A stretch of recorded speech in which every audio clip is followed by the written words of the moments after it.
Have you ever felt completely misjudged, based solely on your appearance? This story might just be the most satisfying lesson in not judging a book by its cover. Stay until the end to witness an incredible moment when everything changes in the blink of an eye. Emma Parker tucked a stray lock of auburn hair back into her messy bun as she strolled through the gleaming corridors of Lakeview Mall. Dressed in well-worn jeans, a simple grey t-shirt, and comfortable sneakers, she looked like any other casual shopper on a Tuesday afternoon. The 38-year-old British expatriate rarely had days off like this, moments when she could escape the endless meetings and conference calls that dominated her life. Today's mission was personal, finding the perfect 16th birthday gift for her daughter, Lily. The girl had mentioned admiring a dress at Elite Couture, the most exclusive boutique in the mall. Emma smiled at the thought of her sensible daughter's rare materialistic desire.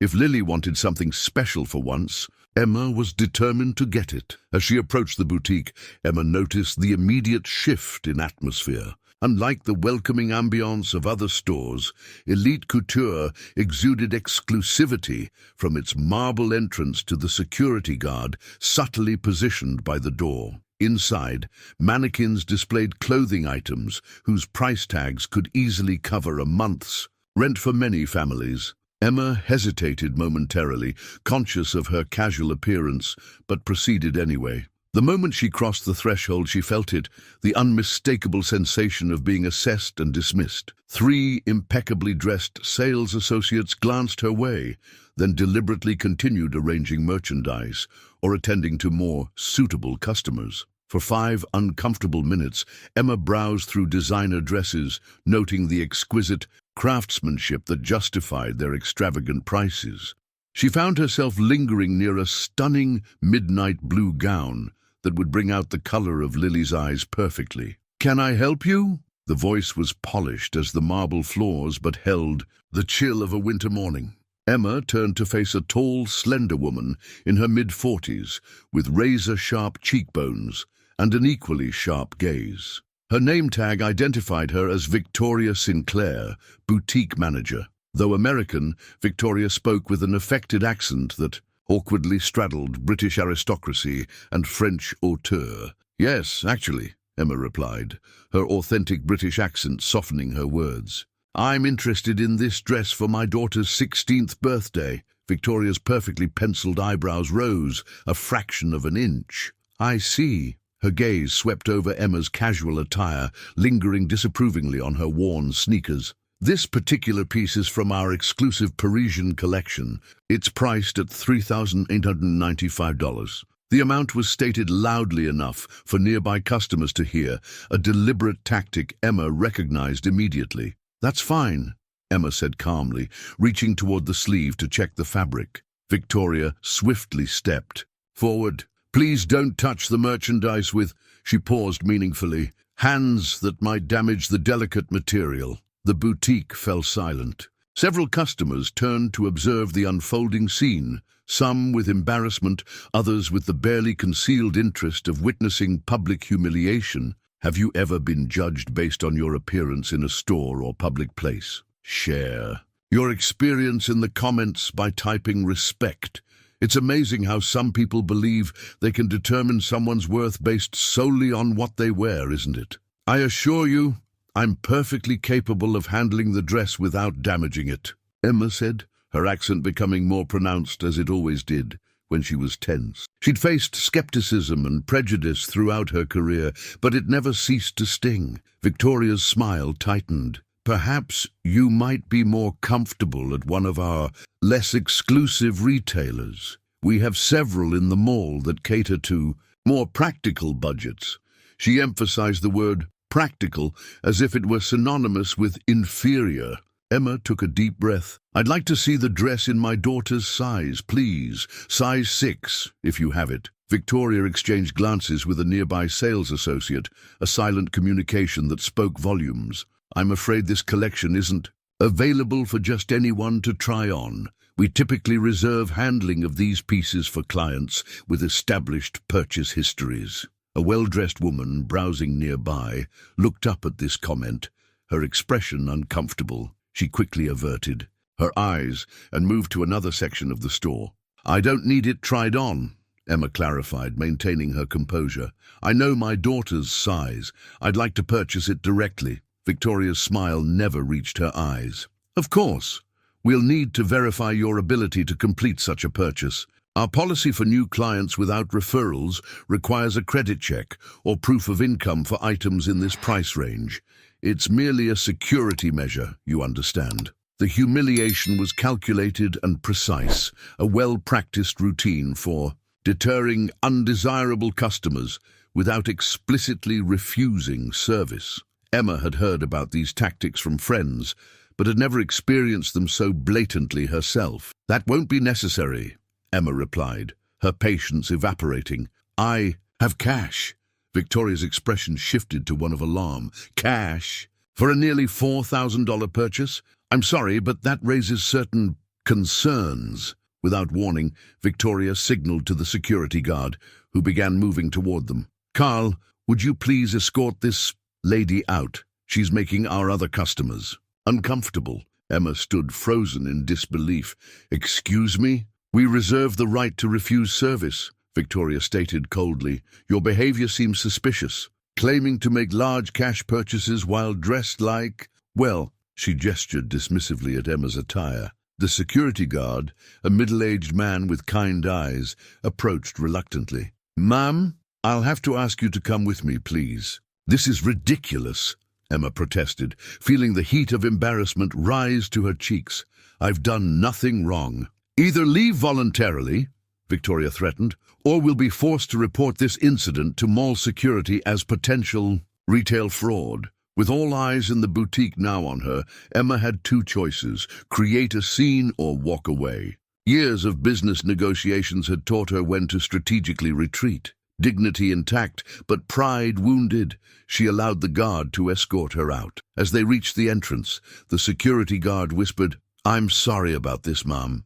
Ms. Sinclair can be particular about clientele." Once outside, Emma's hands trembled slightly as she reached for her phone. She dialed a familiar number. "James, it's Emma. Are you at the office today?" She paused, listening. "No, nothing urgent. Just had an interesting experience at Elite Couture. I think it's time we conducted a formal inspection of all our retail. Tenants, don't you? Starting tomorrow." She ended the call and stared back at the boutique's elegant facade. Behind the perfect exterior lay an ugly truth, one she was now determined to address. "They did what?" Lily Parker's eyes widened with indignation as she set down her physics textbook. At 15, nearly 16, she had her mother's auburn hair and shrewd intelligence, paired with an unwavering sense of justice that sometimes made Emma wonder if her daughter should pursue law rather than her planned engineering career. Emma kicked off her sneakers in the expansive living room of their penthouse apartment overlooking Lake Michigan. Floor-to-ceiling windows framed Chicago's spectacular skyline, and modern art pieces, carefully selected during Emma's travels, adorned the walls. "They escorted me out, like I was attempting to rob the place," Emma recounted, pouring herself a glass of water in the open-concept kitchen. "All because I didn't look like their typical customer. That's discrimination. You should sue them," Lily declared, the righteous fire of teenage certainty in her eyes. Emma smiled. "Not everything requires a lawsuit, darling. Sometimes there are more instructive ways to handle these situations." She walked into her home office, Lily following close behind. The space was a testament to Emma's success. Architectural. Drawings of various shopping centers and office buildings were carefully organized on one wall, while awards for commercial real estate development and urban renewal lined another. On her desk sat a framed photograph of Emma and Lily, standing before the ribbon cutting of Lakeview Mall 5 years earlier. "Does Victoria even know who you are?" Lily asked, fingering the edge of a blueprint for the mall's upcoming East Wing. "Expansion. That's the beauty of keeping a low profile," Emma replied. "I own the mall, but I don't parade around announcing it. I've always believed you see people's true character when they think you have no power." The security system announced, a visitor, and moments later, James Reynolds entered the office. In his 50s, with salt and pepper hair and the steady demeanor of someone who'd weathered many corporate storms, James had been Emma's right hand since she'd arrived in America as a determined 25-year-old with ambitious plans and limited connections. "I pulled the customer satisfaction surveys from the last quarter," he announced without preamble, placing a tablet on Emma's desk. "Elite Couture has the lowest scores in customer service, particularly from middle-income shoppers." He hesitated, then added, "This isn't the first complaint about Miss Sinclair. She's apparently quite skilled at making undesirable customers feel unwelcome without technically violating anti-discrimination policies." "Meaning those without designer clothes or obvious wealth," Emma clarified, scrolling through the data. "Precisely. The store's sales are excellent, which is why we've overlooked the complaints. Their wealthy clientele keeps them profitable, and they've always paid their lease on time." Emma leaned back in her chair, contemplating. As majority owner of Parker Real Estate Holdings and the sole owner of Lakeview Mall, she could simply terminate Elite Couture's lease or demand Victoria's termination. But such heavy-handed tactics weren't her style. "What are you thinking, Mum?" Lily asked, recognizing her mother's strategic expression. "I'm thinking it's time for an official inspection tour," Emma replied. "James, please inform all store managers that I'll be conducting a personal walkthrough tomorrow afternoon, starting at 2 p.m. James nodded, making notes. "Should I give them specific criteria for the inspection?" "Just tell them I'll be evaluating overall operations, customer service, and adherence to our mall policies on inclusivity," Emma said. "Oh, and James, make sure Victoria Sinclair is working tomorrow." After James departed, Lily studied her mother curiously. "You're not going to fire her, are you?" Emma smiled, the expression both kind and determined. "No, darling, I'm going to educate her. Have you ever witnessed someone being unjustly humiliated only to later discover something surprising about them? If you believe we should treat everyone with equality regardless of appearances, comment justice below and share your story. Life's best lessons often come from unexpected situations." The following morning, Emma stood before her expansive closet, considering her options with strategic precision. This wasn't about vanity, it was about wielding the visual language of power. Today's outfit needed to communicate authority, success, and unquestionable belonging in the world Victoria Sinclair had deemed her unsuitable for. She selected a tailored Burberry suit in deep navy, a cream silk blouse, and Louboutin heels. Her normally casual bun was replaced by an elegant updo, and the simple silver necklace Lily had given her for Christmas completed the ensemble. Emma, rarely dressed to impress, preferring to let her business acumen speak for itself, but today required a different approach. As she applied minimal makeup, Emma reflected on her journey, arriving in America 13 years ago with a modest inheritance. And ambitious plans had been terrifying. Being a young widow with a toddler, trying to break into the male-dominated real estate development industry had meant facing countless Victoria Sinclairs, people who judged her capacity based on her appearance, accent, gender, or status as a single mother. What those people never understood was how such dismissals only fueled her determination. Every condescending look, every undermining comment had been mental fuel for late nights, poring over market analyses and property valuations. Her first commercial property acquisition had been a struggling strip mall in a neglected neighborhood. 5 years of strategic renovations and community-focused leasing practices had transformed it into a thriving commercial center that doubled nearby property values.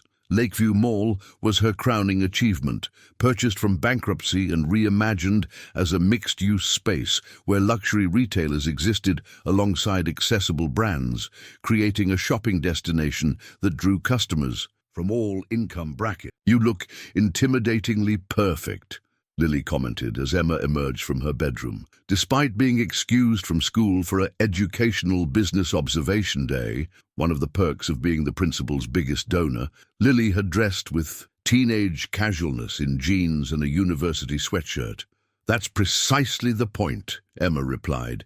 Intimidation is sometimes necessary when delivering life lessons. At the Elite Couture boutique, Victoria Sinclair was in a state of barely controlled panic. The unexpected news of an inspection by the elusive mall owner had sent shockwaves through the staff. While Victoria had heard rumors about Emma Parker, British, self-made, notoriously private, she had never actually met the woman who could terminate her lease with a single word.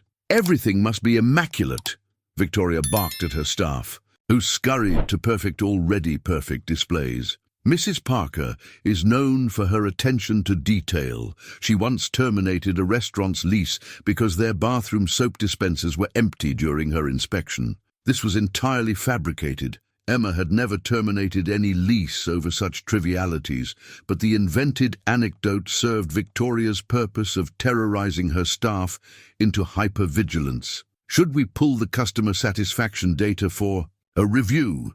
asked Thomas, the newest sales associate. Victoria waved dismissively. "Those surveys are meaningless. Our clientele is exclusive by design. We don't cater to the average shopper, and our lease agreement acknowledges our unique positioning."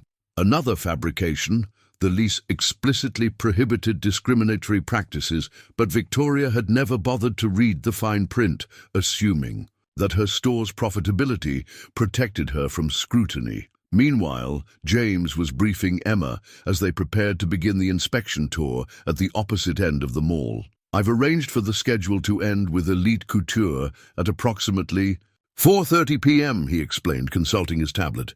"Victoria Sinclair is confirmed to be working until closing. I've also taken the liberty of having Carl, the security guard, scheduled for the same shift." Emma nodded approvingly. "Excellent. And has the item been delivered to my office?" "The midnight blue gown in size 6 arrived this morning," James confirmed with a small smile. "The owner of Bergdorf's owed me a favor.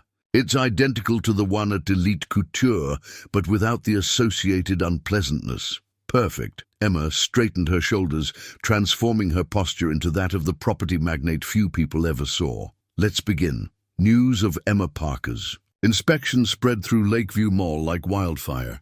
By the time she reached the third store on her itinerary, sales associates were whispering about the elegant British woman whose penetrating questions revealed a surprisingly detailed knowledge of retail operations. Store managers emerged from brief meetings looking either relieved or concerned, depending on how well they'd answered her inquiries about employee treatment and customer service protocols. Emma was thorough but fair, focusing particularly on how stores handled customers who didn't fit their target demographic. Most managers seemed genuinely committed to inclusivity, a value Emma had emphasized since acquiring the mall. As Emma and her small entourage approached Elite Couture, Victoria Sinclair stood ramrod straight by the entrance, flanked by her impeccably dressed staff. Her smile was fixed and professional, betraying no recognition of the woman she'd humiliated just yesterday. Emma's transformation from casual shopper to business magnate was indeed complete. "Mrs. Parker, welcome to Elite Couture," Victoria greeted with practiced charm, extending her hand. "We're honored to finally meet you." Emma accepted the handshake with cool professionalism. "Miss Sinclair, I've heard a great deal about your establishment." If Victoria noted the hint of a threat in those words, she didn't show it. Instead, she launched into a rehearsed speech about the boutique's commitment to excellence and exclusivity. "Our clientele expects a certain environment," Victoria explained as she led Emma through the store. "We cater to Chicago's most discerning customers, those who appreciate the difference between mere clothing and true couture." Emma nodded thoughtfully. "And how do you identify these discerning customers?" Victoria hesitated for a fraction of a second. "Well, they generally present themselves in a manner consistent with our brand aesthetic. Our experienced staff is trained to recognize serious buyers." "Based on appearance, you mean?" Emma clarified, her British accent becoming more pronounced. "Among other factors," Victoria qualified, suddenly cautious. "We value all potential customers, of course, but our experience helps us focus our attention appropriately." Emma stopped beside a familiar midnight blue gown. "This is a beautiful piece, Parisian designer."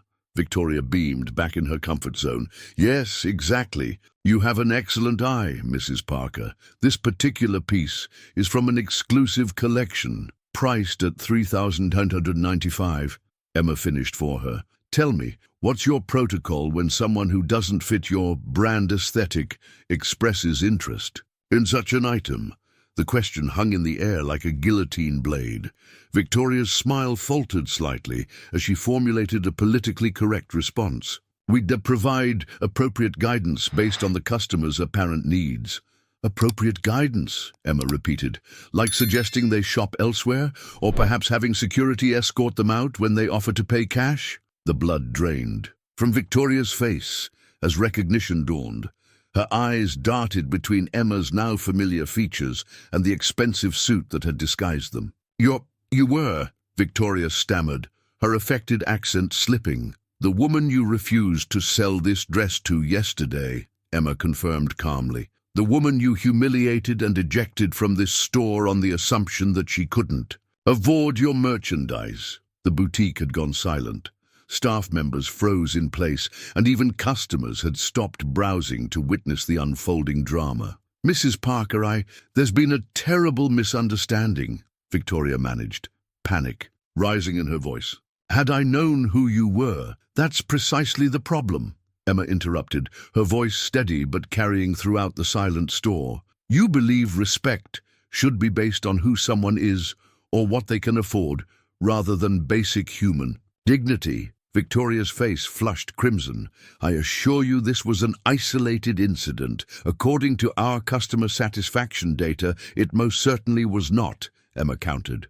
"In fact, Elite Couture has the lowest scores for customer service among all our retailers, particularly from shoppers who don't arrive carrying competitors' shopping bags or wearing designer labels." James silently handed Emma his tablet, displaying the damning statistics.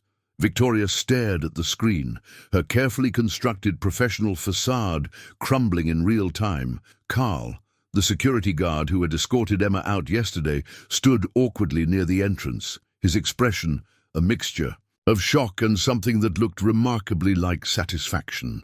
"Have you ever witnessed a moment when someone who was underestimated revealed their true identity or power? Tell us about your experience by commenting revelation below. These moments of truth teach us so much about our own assumptions and prejudices, don't they?" The tension in Elite Couture was thick enough to cut with a knife. Staff members exchanged nervous glances while customers pretended to browse merchandise, ears tuned to the unfolding confrontation.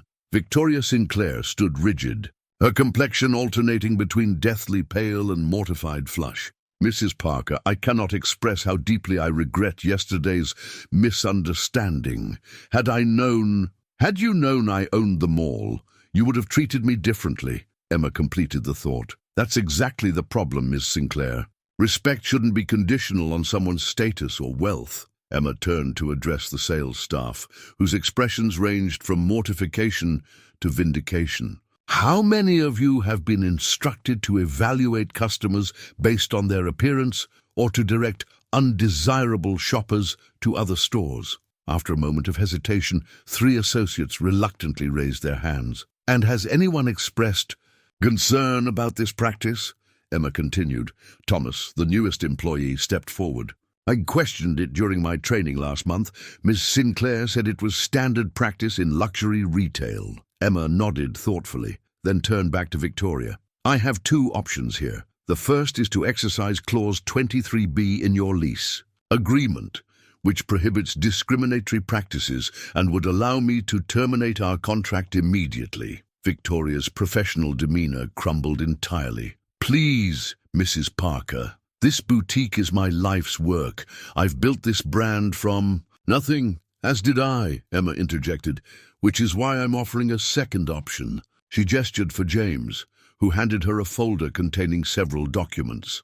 "Elite Couture will implement a comprehensive customer service retraining program for all staff, focusing on respectful treatment of all potential customers regardless of appearance. Emma explained, her tone businesslike. You will revise your sales policies to eliminate discriminatory practices, and you will personally oversee the implementation of a community outreach program, offering styling sessions for women re-entering the workforce after hardship. Victoria stared at the papers, speechless. Additionally, Emma continued, you'll work with our marketing team to develop a more inclusive approach to luxury retail. Your boutique has excellent products, Ms. Sinclair. There's no reason they should only be accessible to those who already look the part. You're not terminating our lease? Victoria asked cautiously. Contrary to the rumors you were spreading.